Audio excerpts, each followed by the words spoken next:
What are the big issues on the minds of Houstonians? Good evening, I'm Laurie Johnson. Welcome. The answer to that question, as well as many others, is revealed in the newly released 2016 Houston Area Survey, conducted by Dr. Stephen Klineberg of the Kinder Institute at Rice University. Now in its 35th year, the annual Houston Survey has tracked responses related to Houstonians' outlook on the economy, religious issues, political affiliations, and perspectives on Houston's demographic transformation. This year's survey revealed that our area, while traditionally biracial, has become one of the most ethnically diverse urban areas in the United States. Also, even with the loss of jobs in the oil industry, Houston's unemployment rate still remains one of the lowest in the country. And the survey also finds an increasing amount of support for our government to strengthen safety and help acquire more economic opportunity. So tonight we take a look at this year's results and what they mean for Houston. To help guide us through this survey is the author and surveyor himself, Dr. Stephen Klineberg, with the Kinder Institute for Urban Research at Rice University. And leading our discussion are hosts David Jones and Gary Polland. And you know, Gary, I didn't know whether or not you knew this or not, but Abraham Lincoln was a surveyor. And now we have another surveyor. And Donald Trump is no Abraham Lincoln.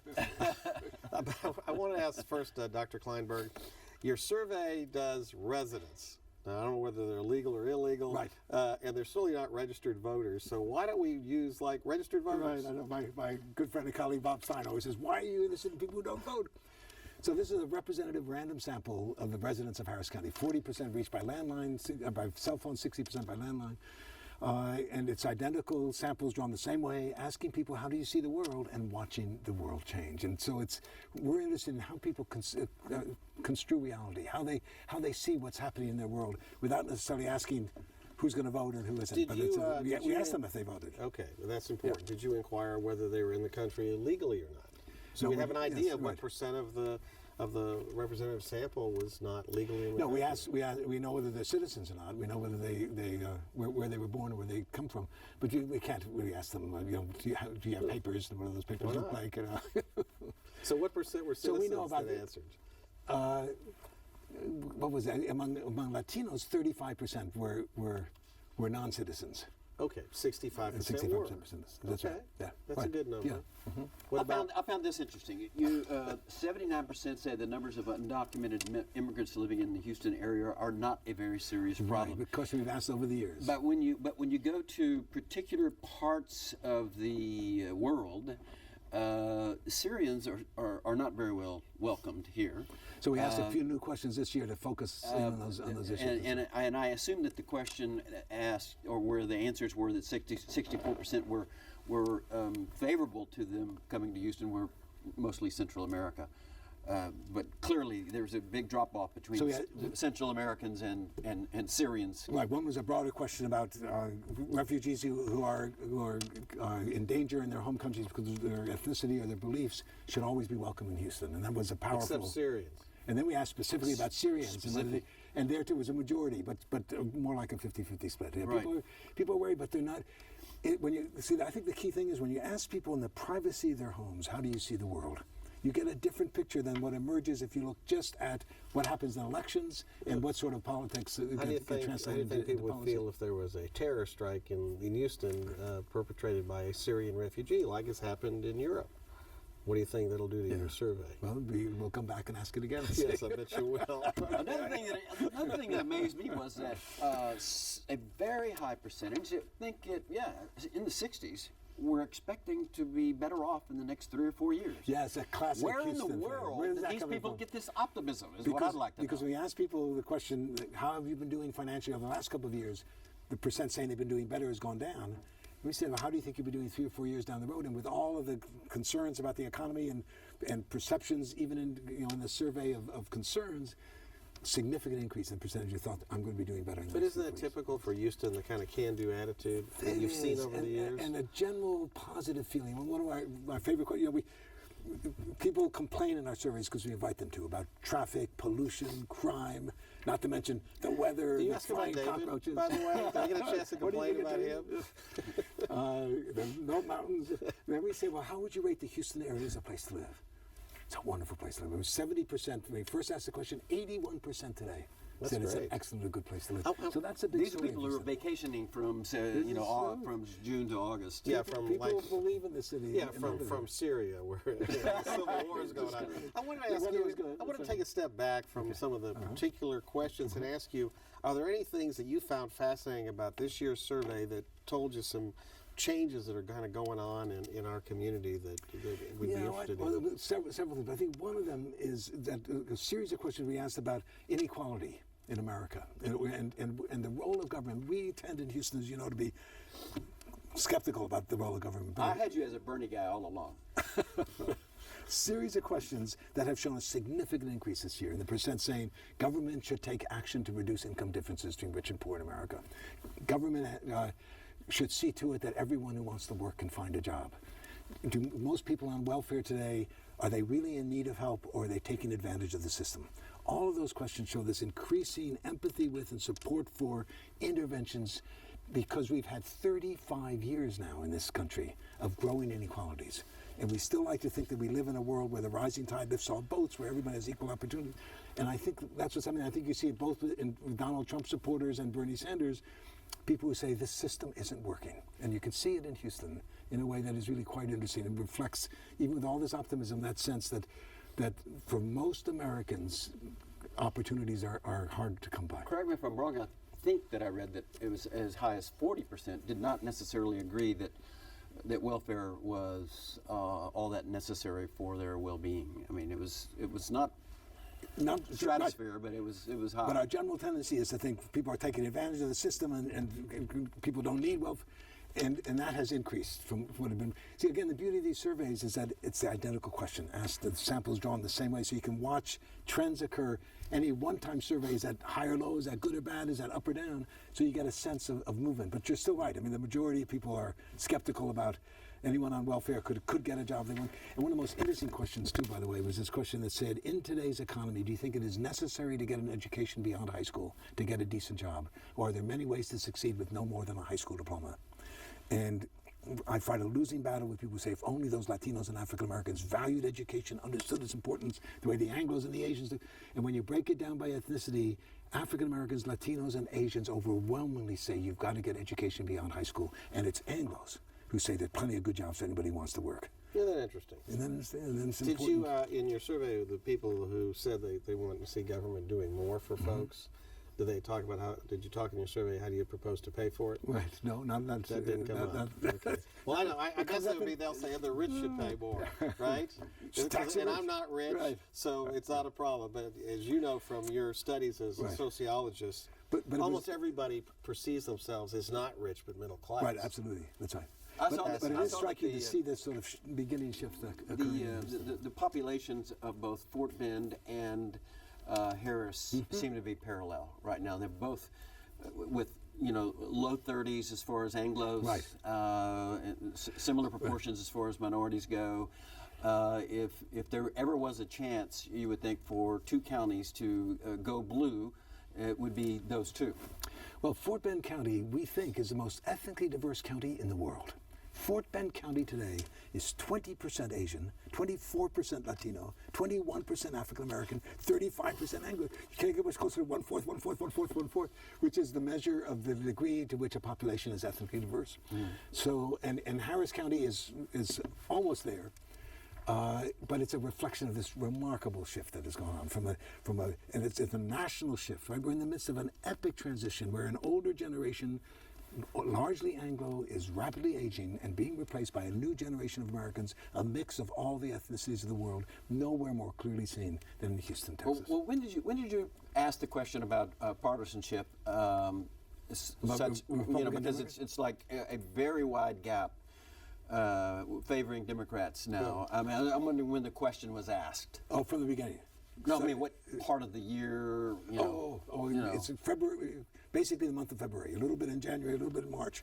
But they'd seen enough. They'd seen enough of Trump, in other words. So February was going. Yes, sure. So do you think there's a Trump factor in the numbers? I think it was 52% Democrat and you identified 30% Republican. So all the way along in Harris County, I would tell everybody we're a 50-50 county, and we were all until about 10 years ago when there was slightly more Republicans than Democrats, and then since then, every year, Significantly more people are saying feel closer to the Democratic Party. Fewer people say they're feeling closer to the Republican Party. It's now a 20-point split. But it doesn't translate into a Democrat resurgence.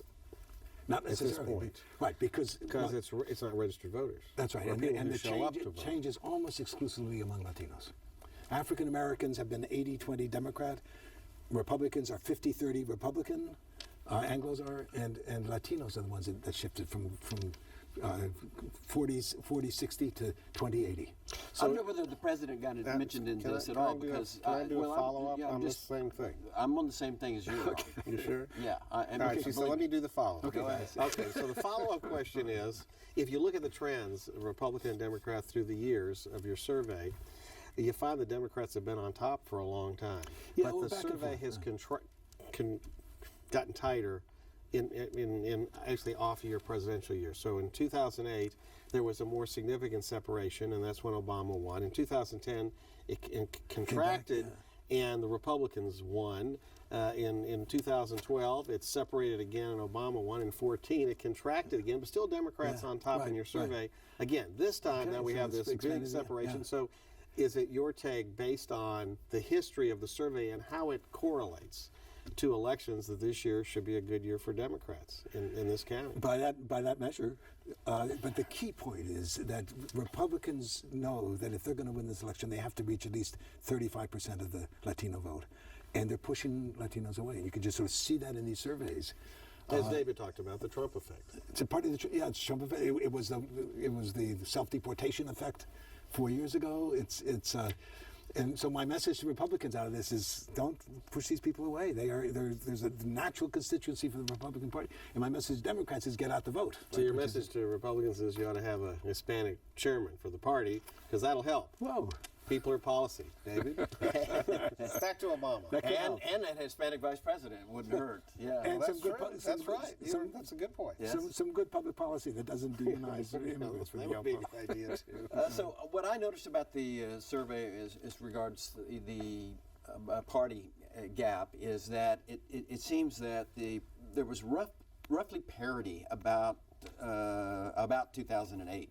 You know, there were Democrats just slightly ahead of Republicans, and then it started moving up and up through the Obama presidency. Yeah. I was wondering if whether or not it's possible to draw from that those numbers that Obama's favorability may have added to. Well, his... remember in the last election, Harris County went Democrat by 90 votes or something. I mean, very close. So, but some of that, I think there's a sense of the two parties having a different stance vis-a-vis the Hispanic community, and Hispanics respond to that. The other piece is that, which is striking, and almost however you ask the question, we begin to touch on that, David. Every question we ask about comfort with diversity, about attitudes toward immigration, identical questions, samples Jones has shown increasing support for, acceptance of the immigration, a sense that this is who we are in Houston. Houston is where all of America is going to be in about 25 years. We're there first. This is our destiny to be how we manage this transition will have significance not just for the Houston future, but for the American future. This is one of the key places where the American future is going to be worked out, and Houstonians are increasingly supportive of immigration, increasingly accepting of the fact that we are the most diverse major metropolitan area in the country. That's who we are. We may not have chosen this, but that's who. Well, it gives us a lot of choice of outstanding ethnic restaurants. Exactly. So that's a good thing. Okay. Best place to eat. You also talked about, you got into Proposition 1, you touched on it, the hero vote, but you looked at it in a little different perspective than the way the election was determined, because you talked about anti-discrimination. Right. And you find which is what we originally thought the proposal was supposed to be. The ordinance was supposed to be. There was other stuff slipped into it, as you know. Yeah. So the big distance between what people say when you ask them the privacy of their homes, what's important to you, and how these things get translated into public policy is a fascinating issue that we see in our surveys continually. Yeah. And so your survey actually confirmed what happened in the election. That if the election and the proposition was only about anti-discrimination, it would have passed. Exactly. Because people are against discrimination. 70% said it's very important to pass an an ordinance. ordinance. About men and women's bathrooms, it gets beat. Yeah, that's right. And that's what happened. That's right. And also single issue voting. People who were against it were much more firmly against it than those who were in favor of it. It's fascinating. That's another part of that. You found that single-issue voting was something that stood out in the survey, especially as it relates to the abortion issue. Yes, that was particularly interesting. It was in a section that mostly described sort of the dysfunction of the electorate that included gerrymandered or the disconnect, districts yeah, and right. the like. Yeah.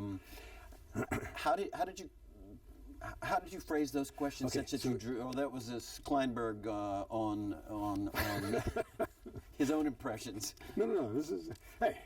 I only asked the questions. The question was: suppose there was someone running for the legislature whose views you mostly agreed with, but who took a position on abortion rights that you disagreed with completely. Could you certainly not vote for that candidate? Probably not. Or could you still vote for that candidate? And then we asked the question about, do you agree or disagree it should be legal for a woman to obtain an abortion if she wants to have one for any reason? So that's your measure of pro-life and pro-choice. Twice as many pro-life folks who disagreed that a woman should have that choice, twice as many said they would not vote for that candidate if they disagreed with them. And 50% of the pro-choice respondents said they could still vote for a candidate with whom they disagree on that issue. So which explains the kind of the passion people have for those issues. Explains the tolerance of the liberal mind. You're right. Yeah, that's a scary thought, the liberal mind. Well, the classic example is gun control, where the public in general says 88% in our survey 2 years ago said there should be background checks on all people on all gun purchases in America. You're not going to get that through Congress because of the power of the single issue voting that underlies that intensity of commitment.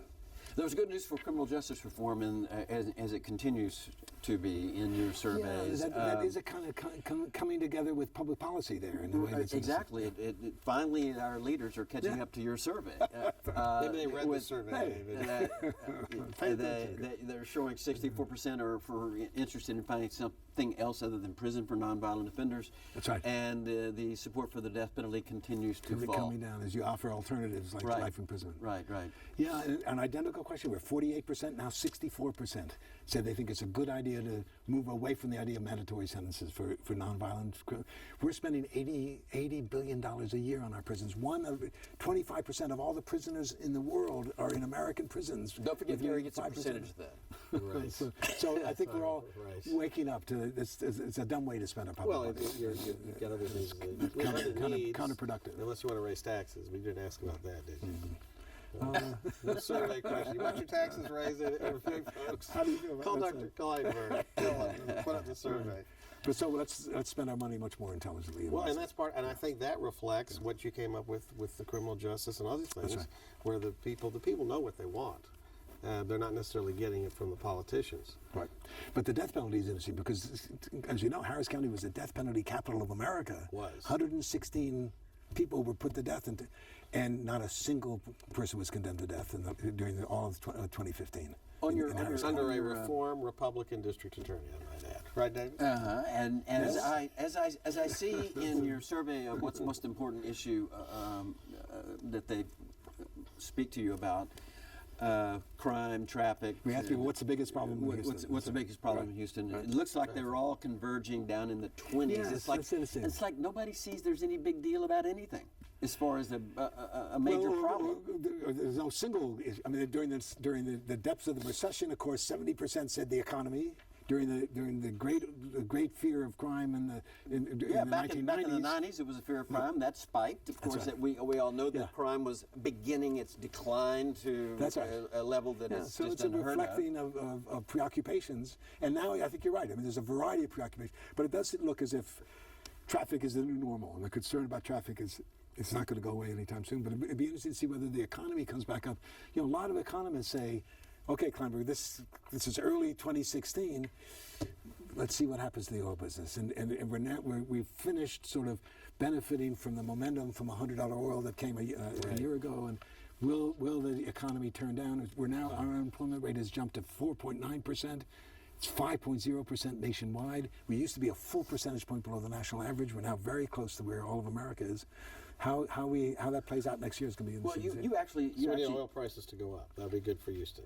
Be good for Houston, may not be good for other things. You actually suggest that there's a lag in some of the other related industries to the oil industry, who will only begin to start feeling the pressures of this decline and in 3 or 4 years. Yeah. So Houston actually could be in a worse position economically So, right, although 3 or 4 we're years from now than they are right, now. But we're a much more diversified economy, of course, with 115,000 people at the medical center, the second largest port in the country, the sixth largest port in the world, a whole variety of different sort of bases for economic vitality in the city that are different from back in 1982 when the oil boom collapsed. 82% of all the jobs in Houston were tied into the price of oil. So that was We did oil the way Detroit did cars, right? depression. That was a total collapse of the economy. That's right. We're not going to see that, but we will see probably more anxiety and concern if things So aren't good, beginning to you're turn saying around. we're not going to ever be Detroit, is what I'm hearing. you That's- say. I think You know, that- I think that's one of Gary's favorite phrases. we're- is, yeah. we're Well, the city's headed broke. He we're did a headed survey on we're the headed to pension Detroit. crisis. I We're didn't headed ask to about this. Detroit. Well, the We city, didn't this year. yeah, not this year. You didn't ask about that, but I mean, you didn't ask about the city. Well, you didn't get into pensions and the issues. The city has lots of challenges, Right. as we know. But we actually did ask about pensions, about what would be the best solution, and about one quarter said Raise taxes raise taxes. One quarter said on somebody else. cut right?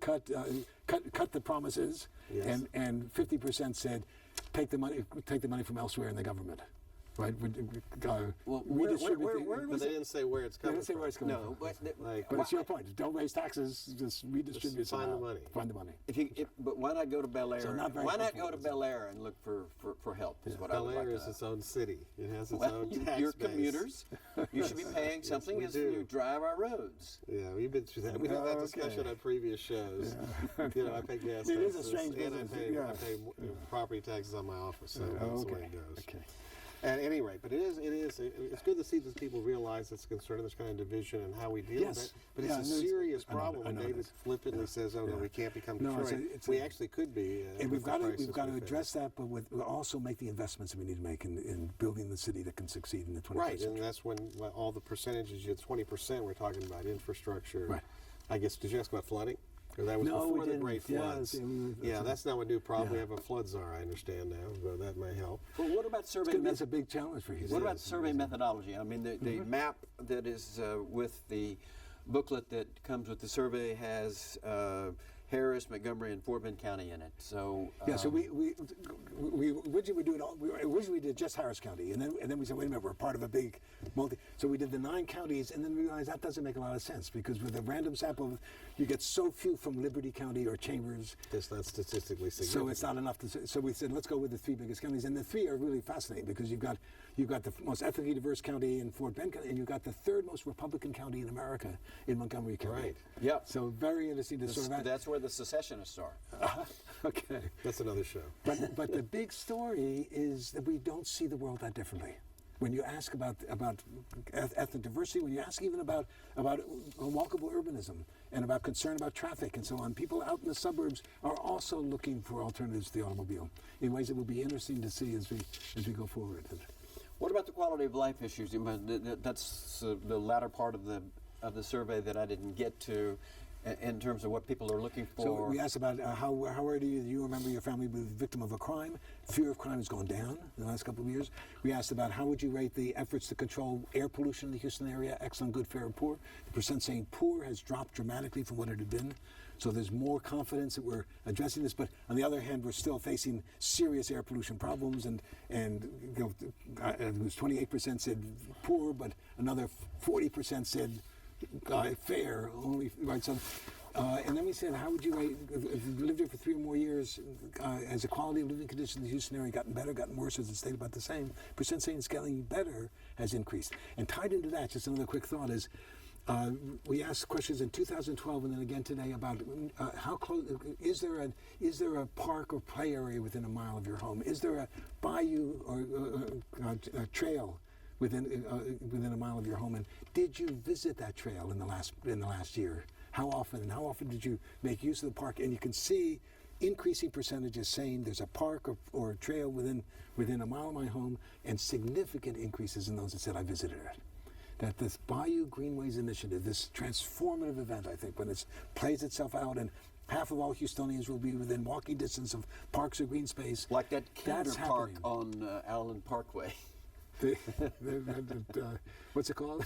I don't know, but I'm calling it the Kinder The Park. Kinder Park. Okay. I don't know what it's called. Yeah, well, the Kinders have been incredibly generous. With, Yeah, they have. Yeah. In ways They that were are involved in with ways the that are downtown parks. yeah, with the Discovery Green, of course. right. Yeah, and in ways that are really transformative. I think Houston's going to become one of the greenest cities in America. So And the difference, I guess, is then is private sector involvement sure. in making things better. Well, the great genius of Houston, which is a public-private partnership, so that you can see Well, it's just- across the board. Well, Dr. Kleinberg, a fascinating survey. We thank you so Again. much. We enjoy these annual visits. We always learn a lot, don't we, Laurie? 35 years. Absolutely. 35 years. It seems like 50. Great. Thank you, guys. Don't forget that every week following Red, White, and Blue, you can continue the conversation online with Houston Public Media's digital series Political Perspectives, featuring Jay Iyer and Brandon Rottinghouse. Starting at 8 p.m., log on to houstonpublicmedia.org/perspectives. And remember, you can catch Red, White, and Blue every Friday at 7:30 p.m. here on TV8, and again Saturdays at 6:30 p.m. We also invite you to send us your comments and visit us online. We want to hear what you have to say about the issues that affect Houston. You can submit your comments at houstonpublicmedia.org or on Facebook, and don't forget to like us. Thanks so much for watching. Good night.